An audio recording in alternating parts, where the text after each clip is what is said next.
Scenes of calm on the streets of Moscow on Sunday, where just a day earlier the government threw up military checkpoints amid reports that an armed column of mutinous Russian mercenaries were barreling north toward the capital.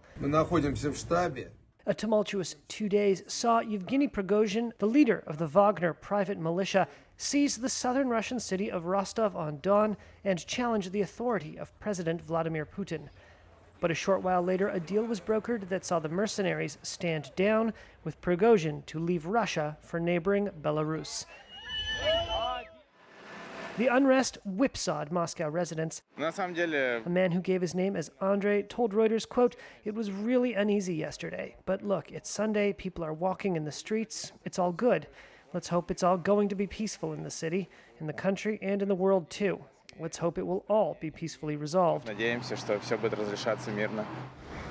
But in Rostov-on-Don, where Wagner tank treads scored the city's pavement, locals were still shaken. A resident who gave his name as Dmitry said simply, "There are very serious problems in the country and they need to be solved. People who can no longer tolerate it, they resort to such radical methods as Prigozhin." Prigozhin and his Wagner fighters were once hailed by Russian media as heroes of the invasion of Ukraine.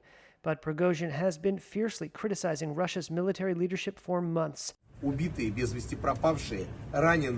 Friday, he claimed his forces were attacked by the regular army, prompting his apparent mutiny. The short-lived upheaval has raised questions over Putin's hold on power. It's the most dramatic military political confrontation in Russia in the last 30 years, since the time of the collapse of the Soviet Union in the early 1990s. Brian Taylor is a professor at Syracuse University. I think Putin emerges from this significantly weakened. I think if you're a member of the Russian elite, or in fact a member of the Russian population, you're going to look at this and think, wow, a private army just drove on Moscow for most of the day. No one stopped them, and they're allowed to leave, and no real consequences after the president went on TV and called what they were doing treason and made comparisons to 1917. U.S. Secretary of State Antony Blinken on Sunday said the Wagner mutiny showed cracks in the Russian president's hold on power, telling ABC News, quote, "I don't think we've seen the final act."